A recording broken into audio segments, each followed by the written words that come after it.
Hello friends, welcome to my YouTube channel. आज के इस वीडियो में उत्तर प्रदेश समीक्षा अधिकारी आरओ और एआरओ का 2010 का प्रश्न पत्र सॉल्व करेंगे। ये इसका पार्ट 1 रहेगा। यदि वीडियो अच्छा लगे तो इसे लाइक करें, शेयर करें और चैनल पर पहली बार विजिट कर रहे हैं तो चैनल को सब्सक्राइब कर लें। पास ही में आपके बेल आइकन होगा, उसको भी दबा लें। इससे आने वाली सारी नए वीडियो की नोटिफिकेशन आप सभी लोगों तक आसानी से पहुँच जाएगी। जैसा कि मैंने आपको बताया था कि ये इसका पार्ट 1 रहेगा और इस पार्ट 1 में हम लोग सामान्य हिंदी के कुल 60 क्वेश्चन डिस्कस करेंगे। तो वीडियो के अंत तक जरूर बने रहिए। पहला क्वेश्चन देखिए क्या है। पूछा गया था निम्नलिखित में से तत्सम शब्द क्या है। चार ऑप्शन आपके सामने हैं। इसमें ये पूछ रहा है कि निम्नलिखित में से तत्सम शब्द। ऑप्शन डी तीर्थ, ये तत्सम शब्द हो जाएगा। हिंदी में प्रयुक्त अधिकांश शब्दों की जननी संस्कृत भाषा ही है। आपको ध्यान में रखना है कि जो आदि शब्दों की जो जननी जो होती है वो होती है संस्कृत। इनमें कतिपय शब्द तदनुरूप अपनी गरिमा हिंदी भाषा में अद्यतन बनाए हुए हैं जो तत्सम के नाम से जाने जाते हैं। उक्त दिए गए विकल्पों में तीनों को छोड़कर डी तीर्थ संस्कृत का शब्द शुद्ध है जो तत्सम शब्द है। तो इस क्वेश्चन से आपको इतनी जानकारी मिल जाती है। दूसरा क्वेश्चन देखिए, अंगीठी का तत्सम शब्द क्या होगा। तो देखिए अंगीठी का तत्सम शब्द होगा ऑप्शन सी अग्निष्टिका। थोड़ा सा डिफिकल्ट ये वर्ड है। अंगीठी का शब्द जो अंगीठी का तत्सम शब्द जो होता है वो होता है अग्निष्टिका होता है, जबकि विकल्प में दिए गए अन्य तीनों शब्द त्रुटिपूर्ण हैं। तीसरा क्वेश्चन, निम्नलिखित में से कौन तद्भव शब्द है। इसमें यह पूछ रहा है कि इनमें से कौन है जो कि तद्भव शब्द है। ऑप्शन जो डी आपका है सूरज, ये तद्भव शब्द है। ऐसे शब्द जो संस्कृत से उत्पन्न एवं विकसित हुए हैं तद्भव शब्द कहलाते हैं। तद्भव शब्द पहचानने का तरीका क्या है। ऐसे शब्द जो संस्कृत से उत्पन्न एवं विकसित हुए हैं वो तद्भव शब्द कहलाते हैं। जैसे कि तत् धन भव, जिसका आशय है उसमें उत्पन्न, ऐसे शब्दों का देखकर सहज ही अनुमान हो जाता है कि ये संस्कृत के किस शब्द से प्रस्फुटित हुए हैं। जैसे दिए गए विकल्प में सूरज को देखकर स्पष्ट भान हो जाता है कि यह सूर्य शब्द से बना हुआ है। ओके, यह सूर्य शब्द से बना हुआ है। चलिए अगले क्वेश्चन की ओर बढ़ते हैं। चौथा क्वेश्चन देखिए, निम्नलिखित में से कौन सा शब्द तत्सम नहीं है। अब देखिए क्वेश्चन में क्या पूछ रहा है कि निम्नलिखित में से ऐसा कौन सा शब्द है जो कि तत्सम नहीं है। कौन सा शब्द है जो कि तत्सम नहीं है। ऑप्शन ए आंख। आंख एक तत्सम शब्द नहीं है। दिए गए विकल्पों में नेत्र, नयन और द्रंग तत्सम शब्द हैं, जबकि आंख ये तद्भव शब्द है।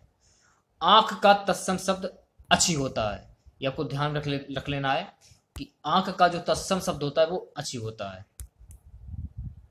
पांचवा क्वेश्चन, निम्नलिखित में तत्सम शब्द है। ऑप्शन सी मुख, ये तत्सम शब्द हो जाएगा। दिए गए विकल्प में मुख तत्सम शब्द है। मुख जो आपका ये तत्सम शब्द है, जबकि इसका तद्भव शब्द मुंह होता है। देखिए मुख का तद्भव शब्द क्या होता है, मुंह होता है। ये आपको ध्यान में रखना है। सभी बातें अच्छे तरीके से याद कर लीजिए। मुख तत्सम शब्द है और मुंह ये तद्भव शब्द है। अन्य विकल्प कान, जीभ और दांत ये तद्भव शब्द हैं। याद कर लीजिए, कान, जीभ और दांत ये तद्भव शब्द हैं, जिनका तत्सम रूप क्रमशः होगा कर्ण, जिह्वा और दंत। ये आपके हो जाएंगे तत्सम शब्द। अगर वीडियो अच्छा लगे तो प्लीज वीडियो को लाइक जरूर करें। अगला क्वेश्चन देखिए, निम्नलिखित में से कौन शब्द तद्भव है। ऑप्शन जो डी आपका है भबरा, ये तद्भव शब्द है। निश्चित विकल्पों में मधु, मधुकर और भ्रमर ये तत्सम शब्द हैं, जबकि भबरा तद्भव शब्द है। भबरा का तत्सम रूप भ्रमर होता है। आपको ध्यान रखना है कि भबरा का तत्सम रूप जो होता है वो भ्रमर होता है। ठीक है। सातवां क्वेश्चन, श्रृंगार का शब्द तत्सम क्या होगा। श्रृंगार का, तो श्रृंगार का शब्द होगा श्रृंगार। ऑप्शन सी, श्रृंगार शब्द का तत्सम रूप श्रृंगार शब्द है। अन्य विकल्प त्रुटिपूर्ण है। हल्दी शब्द का तत्सम क्या होगा? हल्दी शब्द का तत्सम रूप, हल्दी शब्द का तत्सम रूप होगा हरद्रिका, हरादिका। हल्दी शब्द का तत्सम शब्द हरिद्रा होता है, जबकि अन्य तीनों विकल्प त्रुटिपूर्ण हैं। नवा क्वेश्चन देखिए, गेहूं शब्द का तत्सम क्या होगा? काफी इंपॉर्टेंट है। गेहूं शब्द का तत्सम रूप होगा गोधूम। गेहूं शब्द का तत्सम शब्द गोधूम होता है। अन्य तीनों विकल्प असत्य हैं, ये आपको ध्यान में रखना है। 10वां क्वेश्चन, खंडहर का तत्सम शब्द क्या होगा? खंडहर, तो देखिए खंडहर का तत्सम शब्द होगा खंड ग्रह। खंडहर शब्द का तत्सम शब्द होता है खंड ग्रह होता है, ना कि अन्य दिए गए तीनों विकल्प शब्द वाले। 11वां क्वेश्चन देखिए, वह श्रेष्ठ उपासक है में विशेष है। वह श्रेष्ठ उपासक है, इसमें जो विशेष है वो है उपासक, क्योंकि श्रेष्ठ है वही तो उपासक है। जो शब्द संज्ञा या सर्वनाम की विशेषता बतलाता है उसे विशेषण कहते हैं, तथा विशेषण जिसकी विशेषता बतलाता है उसे विशेष कहते हैं। उपासक विशेष शब्द है। 12वां क्वेश्चन देखिए, भले और महान लोग उचित और संयमित व्यवहार करते हैं। डी वाला विकल्प से हो जाएगा 4 विशेषण और 2 विशेष। दिए गए विकल्प में 4 विशेषण और 2 विशेष हैं। भले और महान, उचित और संयमित विशेषण है, लोग एवं व्यवहार विशेष है। अगला क्वेश्चन, यह गाय अधिक दूध देती है। उक्त वाक्य में अधिक विशेषण किसकी विशेषता बता रहा है? यह गाय अधिक दूध देती है, उक्त वाक्य में अधिक विशेषण किसकी विशेषता बता रहा है? यह क्वेश्चन पूछा जा रहा है, तो दूध की विशेषता बता रहा है। किसकी विशेषता बता रहा है? दूध की, ये आपको ध्यान रखना है, ठीक है। अब देखिए इसमें क्या बोल रहा है, दिए गए विकल्प में दूध अधिक शब्द दूध की विशेषता बताता है, ना कि गाय की। अधिक एवं कम परिमाणवाचक शब्द हैं। विद्वान व्यक्ति पूज्य होते हैं में प्रयुक्त विशेषण है। पूज्य होते हैं, उनकी पूजा की जाती है। विद्वान व्यक्ति पूज्य होते हैं, उनकी पूजा की जाती है। जब आप उनकी पूजा करते हैं तो उनमें कुछ गुण होता है, उनके अंदर गुण होता है, तभी तो आप उनकी पूजा करते हैं, इसलिए ये गुणवाचक विशेषण हो जाएगा, ठीक है। सबसे पहचानने का सबसे अच्छा तरीका है, ठीक है। देखिए विद्वान व्यक्ति पूज्य होते हैं में गुणवाचक विशेषण है, जिसे विशेषण में संज्ञा या सर्वनाम की गुण, रूप, रंग, आकार, अवस्था, स्वभाव, दशा, स्वाद, स्पर्श, गंध, दिशा, स्थान, समय, भार, तापमान आदि का बोध होता है, गुणवाचक विशेषण कहलाते हैं। यानी कि कोई भी गुण हो सकता है इनमें, गंध का, दिशा का, स्थान का, रंग का, आकार का, कोई भी, स्वभाव का कोई भी गुण हो सकता है किसी विद्वान के अंदर, तो आसानी से पहचान सकते हैं कि यह गुणवाचक विशेषण है। अगला क्वेश्चन देखिए, निम्नलिखित में से कौन शब्द विशेषण नहीं है? अब देखिए इसमें क्या क्या पूछ रहा है, कौन सा शब्द है जो कि विशेषण नहीं है? डी वाला ऑप्शन सही रहेगा, विषाद, इसमें विशेषण नहीं है। दिए गए विकल्प में उत्कर्ष, निष्कर्ष और दृष्ट शब्द विशेषण है, जबकि विषाद शब्द विशेषण नहीं है। यह एक संयुक्त क्रिया है, जहां क्रिया में 2 या 2 से अधिक धातु मिले हो वहां संयुक्त क्रिया कहलाती है। 16वां क्वेश्चन देखिए, निम्नलिखित शब्दों में से जो शब्द विशेषण नहीं है उसका उल्लेख कीजिए। डी वाला ऑप्शन सही रहेगा, मानस। दिए गए विकल्प में सज्जन, दुर्जन और सुकुमार विशेषण शब्द हैं, जबकि मानस विशेषण नहीं है, अपितु यह शब्द कर्म का खोतक है। यदि आप लोगों को वीडियो अच्छा लगे तो प्लीज वीडियो को लाइक जरूर करें और शेयर भी करें, और चैनल पर नए हैं तो चैनल को सब्सक्राइब कर लें। 17वां क्वेश्चन देखिए, निम्नलिखित में कौन सा शब्द विशेषण नहीं है? अब देखिए इसमें क्या पूछना है, ऐसा कौन सा शब्द है जो कि विशेषण नहीं है? डी वाला ऑप्शन सही जाएगा, तुम, ये शब्द विशेषण नहीं है। आगामी, काला और शांत ये विशेषण शब्द हैं, आपको ध्यान में रखना है। आगामी, काला, शांत ये विशेषण शब्द हैं, जबकि तुम शब्द ये पुरुषवाचक सर्वनाम है। ऐसे सर्वनाम जो किसी पुरुष या स्त्री के लिए प्रयुक्त होते हैं वो पुरुषवाचक सर्वनाम कहलाते हैं, जैसे कि मैं, हम, तू, तुम, आप, वह, वे, यह, आर, ये। अगला क्वेश्चन देखिए, विशेष शब्द है, ऑप्शन डी लघु, ये विशेष शब्द है। लघु विशेष शब्द है, लाघव इसका विशेषण होगा। 19वां क्वेश्चन, निम्नलिखित में विशेषण पद हैं, इनमें से कौन सा शब्द है जो कि विशेष पद है?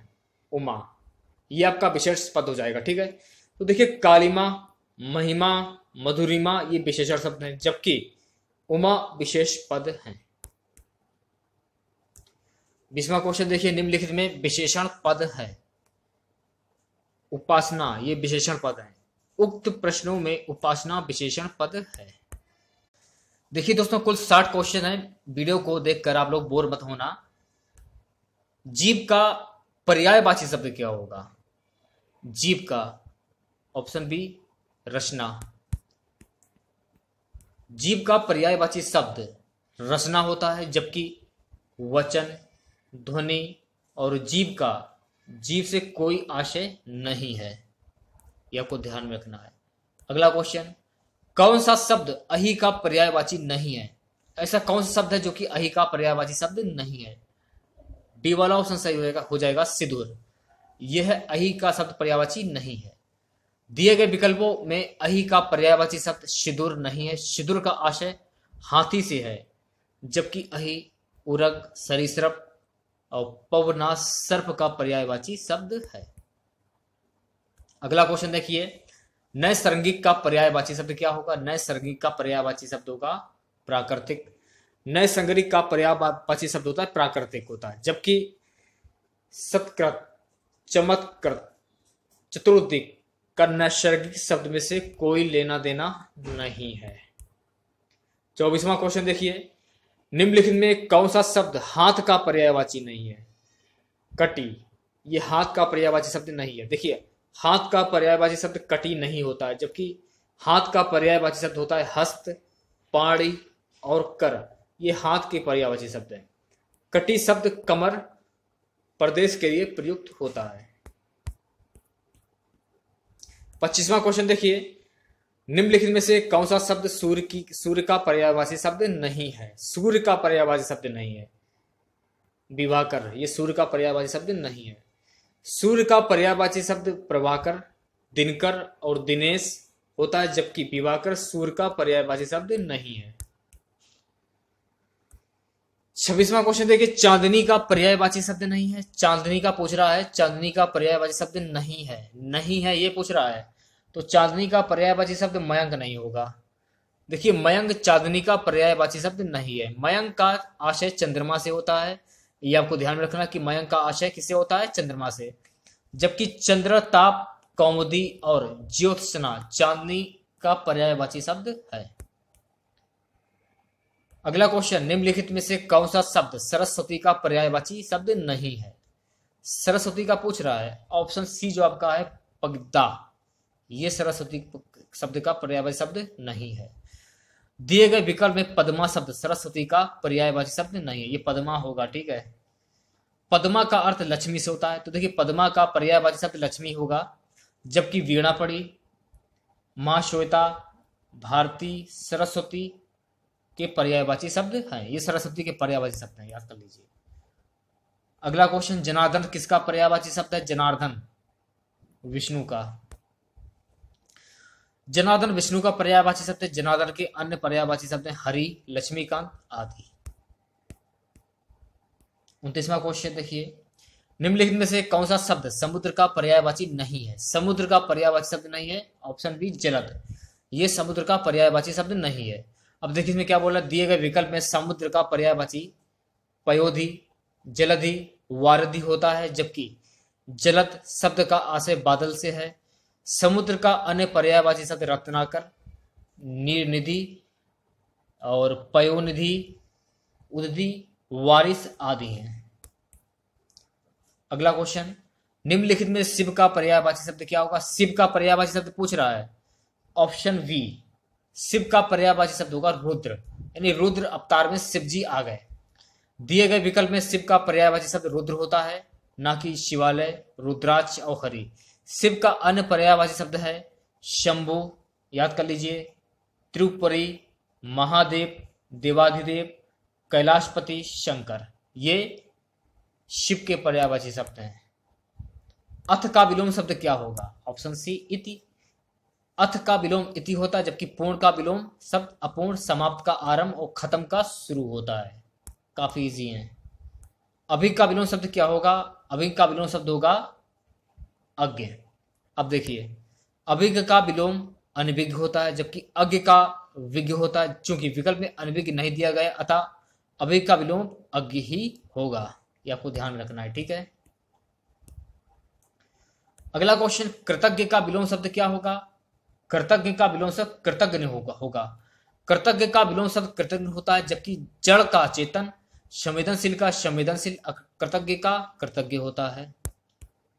34वां क्वेश्चन देखिए, संकीर्ण का विलोम शब्द क्या होगा? ऑप्शन डी विस्तीर्ण होगा।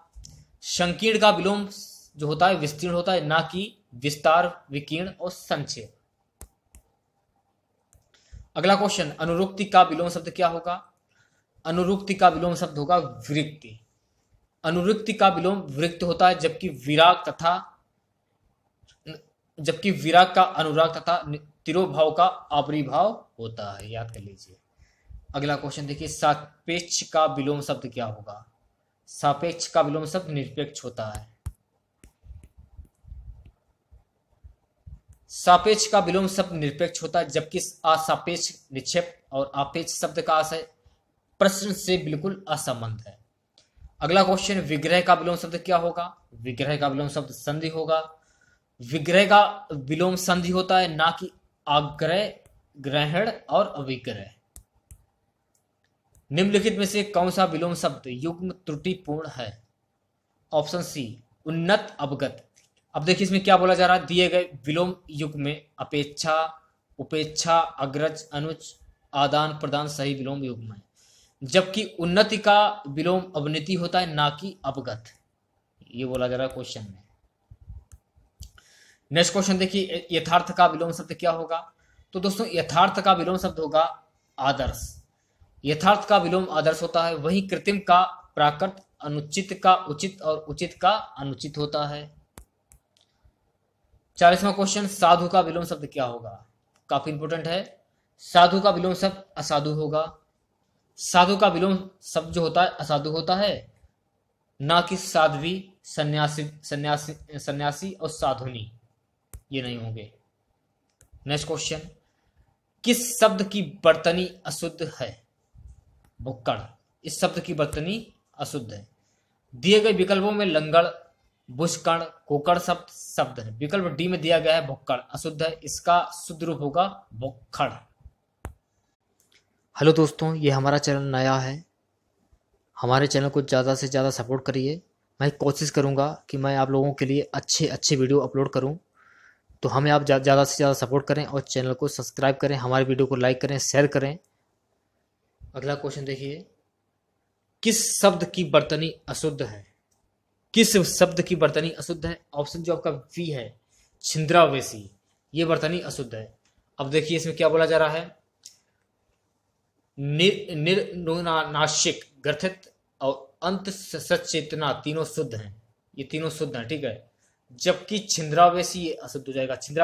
छिंद्रावेशी किस प्रकार से लिखा जाएगा? ये इस प्रकार से लिखा जाएगा। देख लीजिए आप लोग, यदि कोई भी कॉम्पिटेटिव एग्जाम में पूछा जाए कि छिंद्रावेशी किस प्रकार से लिखा जाएगा, तो इस प्रकार से लिखा जाएगा। अगला क्वेश्चन देखिए, कौन सा वाक्य शुद्ध है? डी वाला ऑप्शन सही रहेगा। तुम्हें कल कुछ हो जाए तो मैं कहीं का नहीं रहूंगा, ये शुद्ध वाक्य है, ठीक है। 44वां क्वेश्चन देखिए, कौन सा वाक्य शुद्ध है? डी वाला ऑप्शन सही रहेगा। उस समय चरखा चलाना भी एक अनुशासन था। दिए गए विकल्पों में उस समय चरखा चलाना भी एक अनुशासन था, विकल्प वाक्य शुद्ध है। अगला क्वेश्चन देखिए, निम्नलिखित में से शुद्ध वर्तनी वाला शब्द कौन सा है? ऑप्शन ए कवित्री। दिए गए विकल्पों में शुद्ध वर्तनी वाला शब्द कवित्री है, ना कि अन्य तीनों विकल्प। अगला क्वेश्चन, निम्नलिखित में शुद्ध वर्तनी वाला शब्द कौन सा होगा? Option A. तो देखिए दिए गए विकल्पों में शुद्ध वर्तनी वाला शब्द है शुशा। थोड़ा सा डिफिकल्ट नाम है, लेने में दिक्कत होती है थोड़ी सी।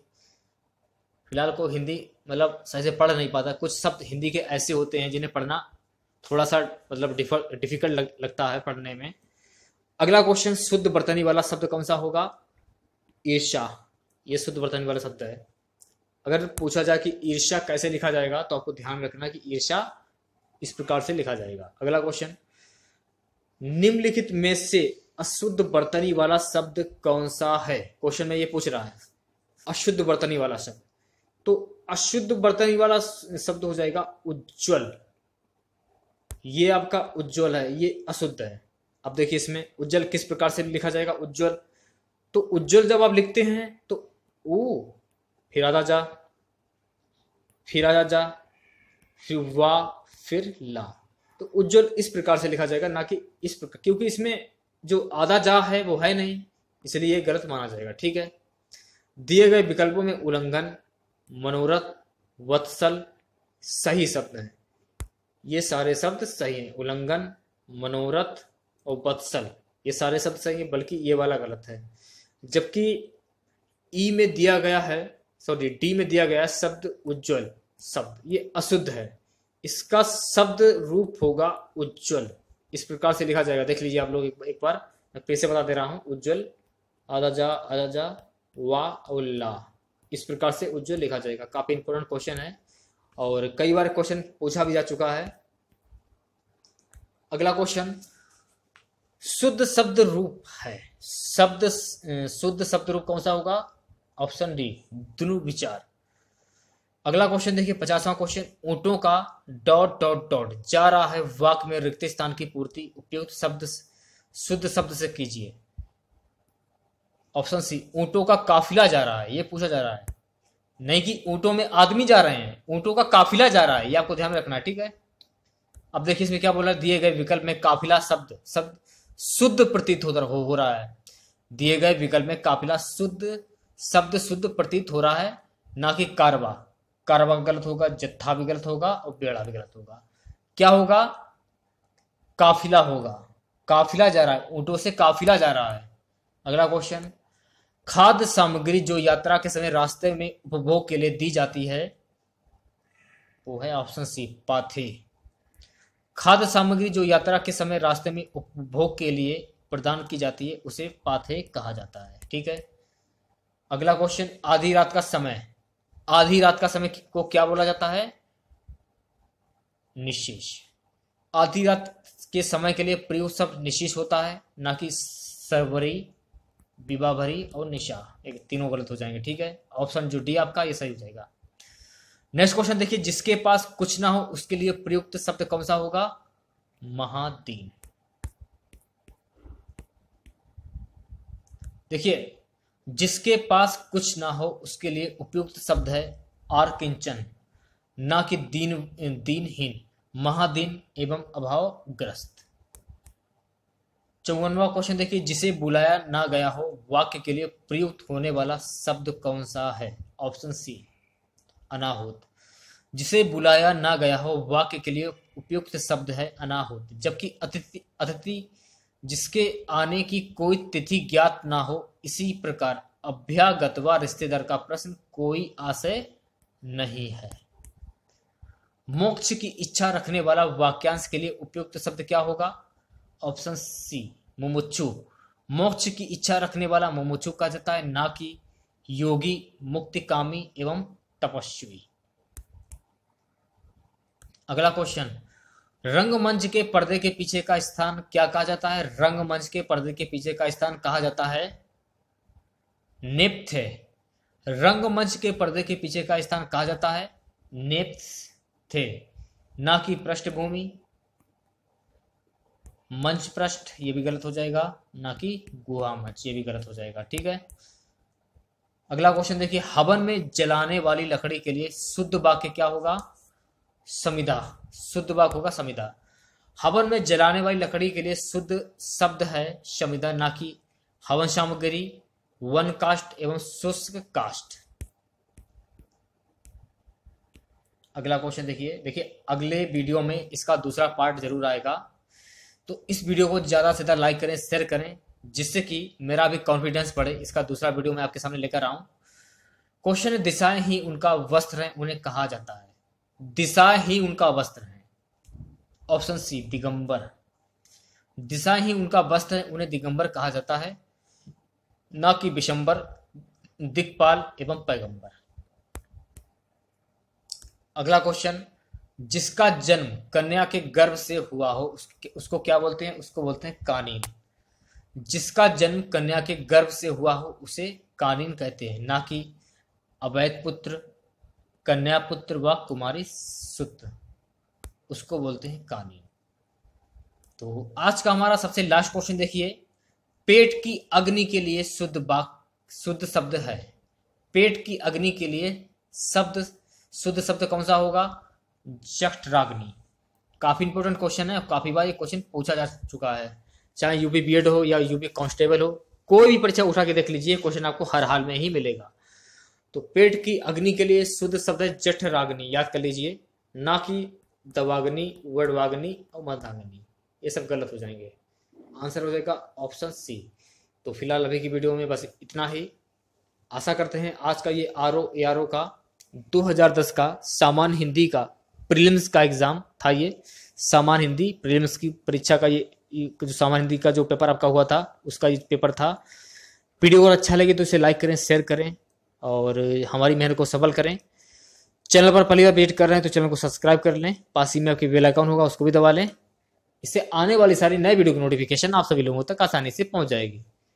चलिए मिलते हैं नेक्स्ट वीडियो के साथ। जय हिंद, जय भारत।